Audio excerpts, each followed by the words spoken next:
Hey everyone, I'm Mackenzie and I went to Dalhousie University for a Bachelor of Management degree.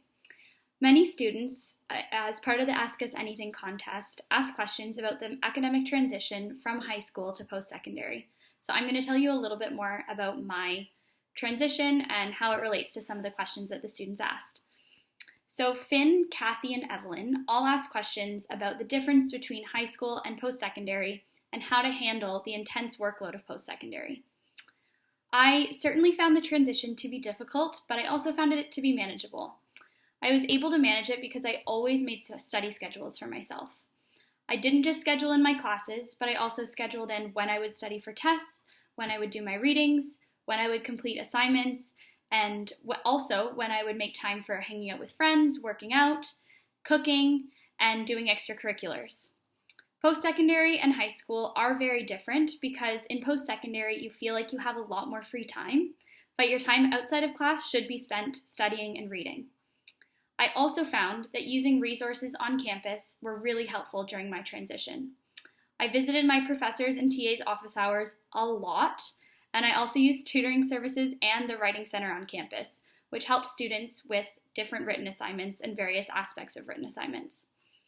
Using these resources is optional, but it can mean the difference between acing a course and failing it.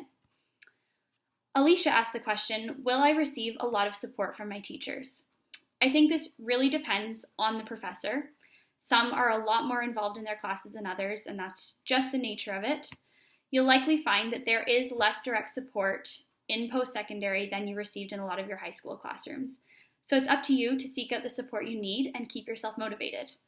Go introduce yourself to your professors in your first week, because getting to know them is your responsibility. So Jenna was wondering how much homework you'll have each week. This is super dependent on your program.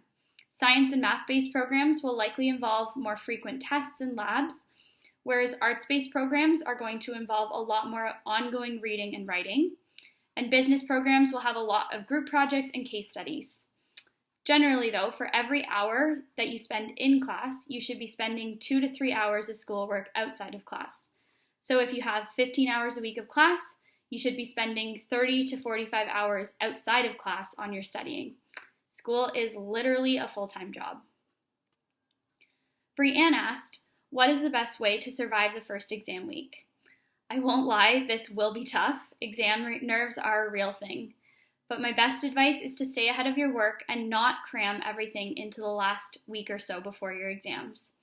It's so much better to study hard in all the weeks leading up to exams and to pay attention in class and do your readings, and then have a day or so before your exams to relax, take some time to yourself, get a good sleep, and eat really good food that you can cook right at home in your kitchen. To study, I personally love making cue cards. I would write out all the info that I needed to know for the exam, and then I'd quiz myself on my way to class, on the bus, in between lectures. I loved cue cards because they were so small and so portable. It was really easy to bring them with me everywhere I went. And then Caroline asked how to be successful while being involved in multiple clubs and teams. I love this question because it hits super close to home. I maxed out my involvement at university, and I don't regret any second of it. Because I was spending less time in class than I did in high school, I found that taking on volunteer work and positions on clubs and teams gave my schedule a bit more structure. It made it easier to stay on top of my work because I couldn't afford to waste time on Netflix and social media. Now, this isn't going to be the answer for everybody, but I generally found that my friends who were more involved were also more successful academically. Finally, Shobana asked if you are allowed to take grade 12 equivalent courses in first-year university for an easier transition. I can't speak for every school, but Dalhousie had a department called the College of Continuing Education that allowed students to take grade 12 equivalent courses in math, sciences, and English in order to better prepare for post-secondary level courses.